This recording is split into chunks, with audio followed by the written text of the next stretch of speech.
14h, 14h30, Franck Ferrand raconte sur Radio Classique.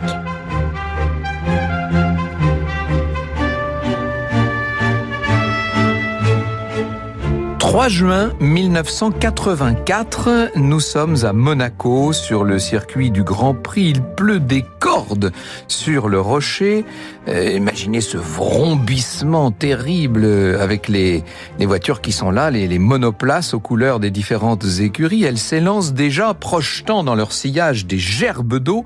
Vous connaissez le circuit aménagé au cœur même de la principauté, un circuit extrêmement sinueux avec des virages en épingle à cheveux, des endroits qui sont particulièrement glissants, surtout comme aujourd'hui en temps de pluie. Et ça y est, déjà, les pilotes s'engagent à vive allure en direction du virage de Sainte-Dévote.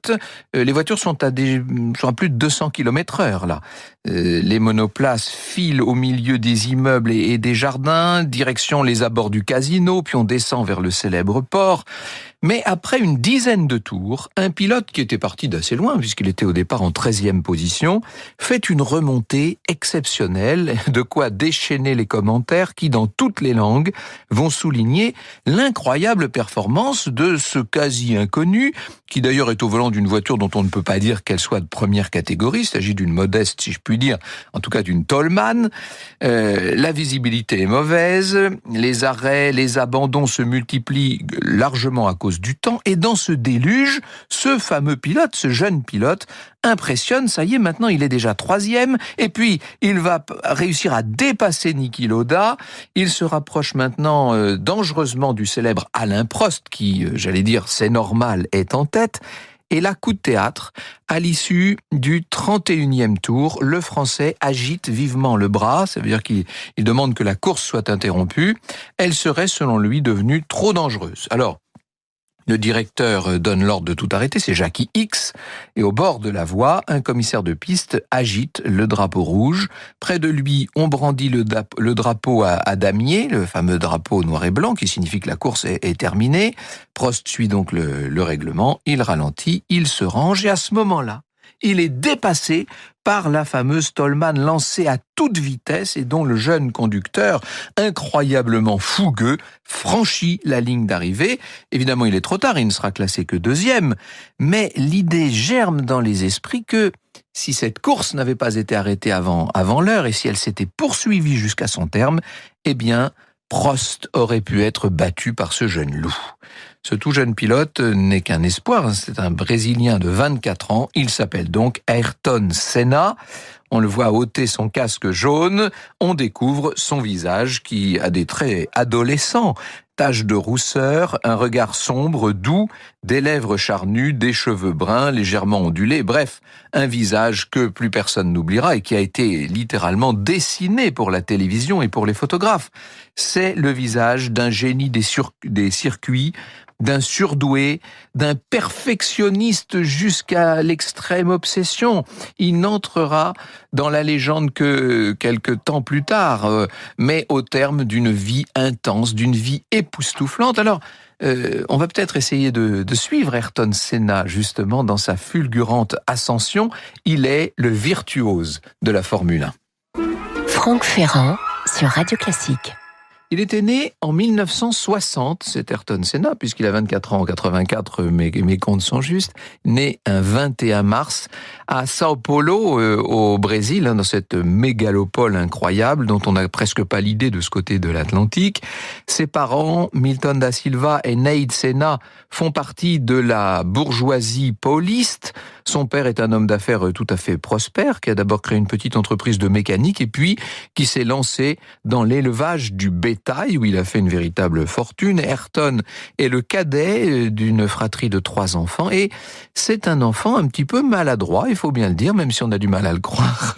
Un enfant assez agité, turbulent, bref, comme sont les petits surdoués d'une certaine manière. Et comme l'écrit Lionel Froissart, qui collabore avec Jean Graton dans le dossier Michel Vaillant consacré à Senna, c'est justement pour canaliser son énergie que son père va lui construire une caisse à savon à moteur moteur. Il a 4 ans seulement à ce moment-là, hein, c'est ce qui s'appelle se mettre tout de suite sur le métier. Il ne s'agissait pas d'un go-kart, encore moins d'une voiture à pédales ou d'une petite voiture de course, nous dit l'auteur. C'était un engin motorisé suffisamment bien conçu tout de même pour qu'Ayrton, perché dessus et dévalant la rue légèrement en pente qui s'ouvrait devant la porte de sa maison, ressent alors ses premiers frissons de pilote. C'est peut-être là, oui, qu'il l'a contracté, cette envie de constamment friser l'impossible. Bientôt, le jeune Ayrton ne pense plus en tout cas qu'à retrouver cette sensation, à la faire durer. Il n'a pas encore 10 ans quand il s'entraîne à passer les vitesses de la Jeep familiale en écoutant le moteur sur le terrain de la maison de campagne. Dans son école privée des beaux quartiers, il a des notes qui sont correctes, suffisamment en tout cas pour que ses parents le laissent s'adonner à cette passion du week-end. C'est même son père qui va lui offrir son premier kart. Alors cette fois, oui, un vrai kart au volant duquel il dispute ses premières petites courses d'adolescent. La toute première, elle a lieu le 1er juillet 73 et c'est un souvenir inoubliable pour ce gamin de 13 ans. Sa famille l'a emmené au sud de la ville et là se déploie devant lui ce circuit de kart. C'est le circuit d'Interlagos. Il découvre ce que c'est que l'ivresse de la course, l'ivresse de la victoire, l'adrénaline, la fameuse adrénaline qui vous envahit d'un seul coup et qui change la perception que vous pouvez avoir du monde. C'est la première d'une longue série d'émotions extraordinaires. Il va bientôt être champion d'Amérique du Sud de kart, ça c'est en 77, vice-champion du monde en 79 et 80, et l'année suivante, il a juste 21 ans, on peut dire qu'il est temps de passer au propre et au figuré à la vitesse supérieure.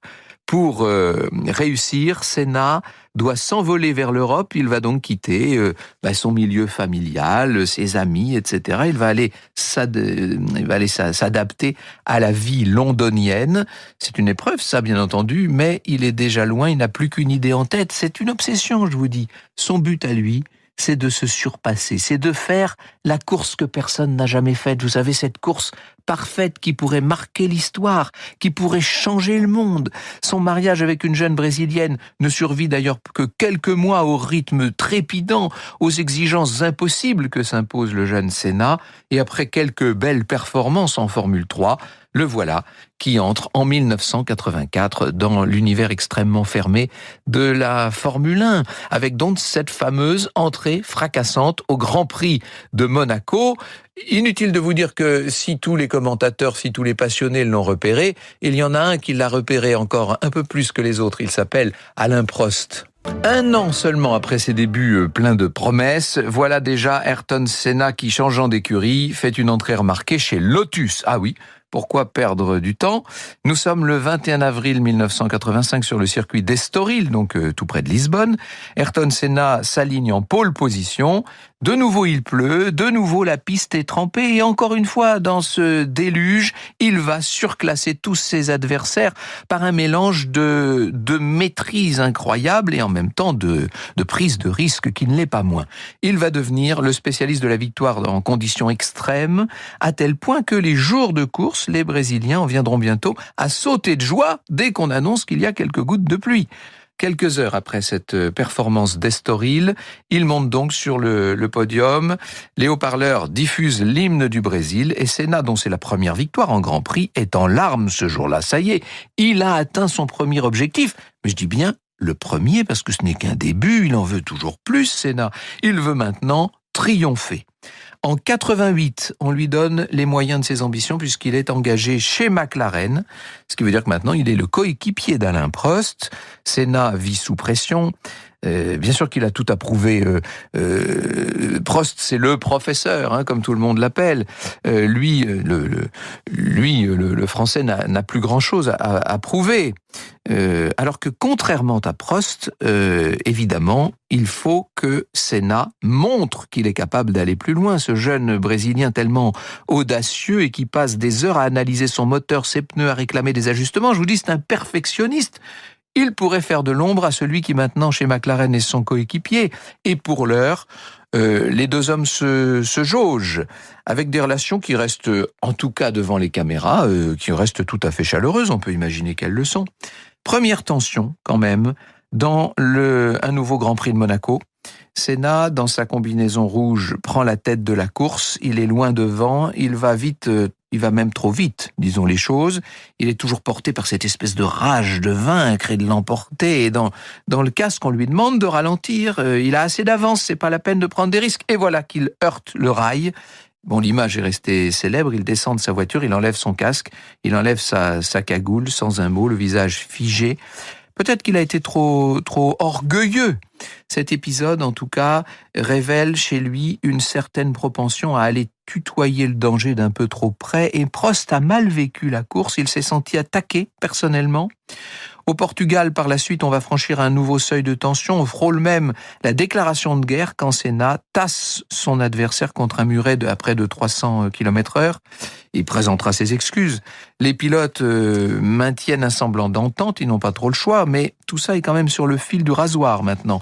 Arrive le Grand Prix du Japon, emporté par Senna, qui est maintenant champion du monde, et la pression qui l'étreignait depuis des années s'envole à ce moment-là. On le voit remercier Dieu, en proie à une immense émotion. Il est très croyant, Senna. On le voit souvent prier dans son cockpit, ce qui ajoute probablement une autre dimension au personnage. Et vous imaginez comme ça peut être populaire notamment au Brésil. Après sa victoire, Senna exulte, McLaren aussi, les deux pilotes de l'écurie, Prost bien sûr, mais aussi Senna, ont totalement dominé la saison. Sauf que la saison suivante va, et c'était écrit, elle va virer au duel fratricide. En attendant la reprise, Magic Senna, comme on l'appelle maintenant, va profiter de ce sacre qui lui accorde un peu de tranquillité. Le Brésilien s'adonne à d'autres passions. On sait qu'il aime les sports nautiques, les avions téléguidés, il fait des parties de pêche incroyables. Et c'est déjà l'heure du retour sur les pistes, et voilà que course après course, rendez-vous après rendez-vous, la rivalité entre Prost et Senna qui sont au coude à coude. Cette rivalité devient terrible et cruelle, et un épisode qui a lieu à la fin d'une course à Imola va mettre le feu aux poudres. Dans Ayrton Senna, trajectoire d'un enfant gâté, Lionel Froissart nous la raconte, je le cite. Dès qu'il pénètre dans le parc fermé après l'arrivée, le Français fonce vers Senna. Les deux hommes sont encore casqués, mais Prost parle tout de même. Il y a manifestement un problème entre eux. Le champion français le confirme au micro de reporter dans les minutes qui suivent. Senna n'a pas respecté notre pacte de non-agression au deuxième départ, dit-il. Il est fou de rage. Il n'en dit pas plus, Prost. Il ne se rend pas à la conférence de presse. Et dès lors, nous dit Lionel Froissart, Prost et Senna passent du rôle d'équipier à celui d'ennemi. Les deux pilotes ne s'adressent plus la parole et à la fin de la saison, c'est un paroxysme de tension au moment d'entrer sur la piste du fameux Grand Prix du Japon qui l'année précédente, rappelez-vous, avait couronné Senna. Et cette fois, au 47e tour de piste, les deux pilotes engagés dans cette espèce de lutte fratricide finissent par s'accrocher. Prost arrête la course, Senna fait signe qu'il repart. Après un passage au stand, il attaque la piste plus fougueux que jamais et on a raconté jusqu'à plus soif l'inquiétude des pilotes en voyant le casque jaune d'Ayrton Senna surgir dans le rétroviseur. Cette fois, en franchissant la ligne, il est persuadé de l'emporter, mais c'est la douche froide, on l'empêche de monter sur le podium. Il vient d'être disqualifié, il est furieux, Senna. Il dénonce la connivence qu'il y aurait entre le patron français de la fédération, Jean-Marie Balestre, et Alain Prost, qui obtient à cette occasion son 3e titre mondial. On peut dire que maintenant, il n'y a plus de cohabitation possible entre les deux équipiers, et Prost d'ailleurs va partir chez Ferrari. Après l'épisode houleux de l'année précédente, la confrontation de 90 au Japon est attendue.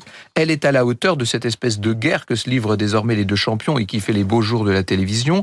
L'attention du public est focalisée sur ce qu'on peut appeler un duel au sommet. Et dès le premier virage, les deux pilotes entrent en collision. Les deux hommes vont sortir de leur voiture dans la poussière. Cette fois, le jeu des points couronne Senna. Mais c'est, disons-le, une bien triste fin de championnat et l'année 90 finit pas bien. L'année 91 sera à nouveau exceptionnelle. Nouveau titre, Senna est un pilote au sommet de la gloire avec des courses qui s'enchaînent, toutes plus fantastiques, toutes plus palpitantes, mais aussi toutes plus risquées les unes que les autres. Alors, Prost va prendre sa retraite, si on peut dire, en 1994, ce qui veut dire que pour cette saison-là, chez Williams-Renault, Senna remplace Prost. Les tensions entre les deux hommes semblent s'apaiser, une nouvelle relation pourrait se nouer. Seulement, Senna a d'autres préoccupations, puisque la même année, on a supprimé les aides électroniques qui faisaient de la monoplace Renault-Williams la plus performante des voitures du circuit. Et Senna, disons-le, n'est pas à l'aise dans sa nouvelle voiture. Au printemps 94, il est attendu sur le circuit d'Imola, donc en Italie. Il va retrouver là son compatriote Rubens Barrichello qui, dès le vendredi, fait une violente sortie de piste avec des images qui ont choqué tout le monde. Le jeune pilote s'en sort avec une belle frayeur, mais bon. Et le lendemain, en début d'après-midi, véritable drame qui se joue sur la piste. L'Autrichien Roland Ratzenberger est projeté contre un muret en béton à 300 km/h. Casquette bleue vissée sur la tête. Senna se précipite sur les lieux de l'accident et on ne va pas tarder à annoncer la mort de Ratzenberger. Et Senna est complètement bouleversé. C'est un choc d'une grande violence pour tous les pilotes, bien entendu. Vous imaginez l'ambiance désormais. Et pourtant, la course va continuer. Et soudain, c'est la stupeur. Senna sort de sa trajectoire dans le virage de Tamburello et il vient frapper de plein fouet le mur de béton. La voiture se brise. On aperçoit bientôt le casque jaune qui demeure immobile. Ah là, on peut dire que ce sont des secondes qui paraissent des heures. Dans ce que nous dit la vitesse, Jean-Philippe Domecq se souvient de ce moment. Ce fut comme voir mourir un dieu, dit-il. Voici comment Jean-Louis Moncey décrit le cercle des commissaires de piste. Ils foncèrent et puis, à environ 2 mètres, ils s'arrêtèrent net. Plus étonnant encore, certains d'entre eux reculèrent, n'osant plus approcher. Bien sûr, ils étaient commissaires de piste et pas médecins, et par conséquent, il valait mieux attendre l'équipe de première urgence. Mais la vérité, c'est qu'ils venaient de découvrir quelque chose de stupéfiant, d'extravagant, de terrifiant. L'archange gisait à terre, foudroyé. Franck Ferrand sur Radio Classique. L'écrivain Bernard Chambaz a écrit un ouvrage à tombeau ouvert. Il faut savoir que son fils a été tué dans un accident de voiture en Angleterre. Et ce livre revient sur la mort de Senna. Je le lis. D'emblée, j'ai la sensation d'être plongé dans une tragédie dont on mesure la dimension antique. Le parallèle entre la course automobile et la course de char n'est pas tiré par les cheveux.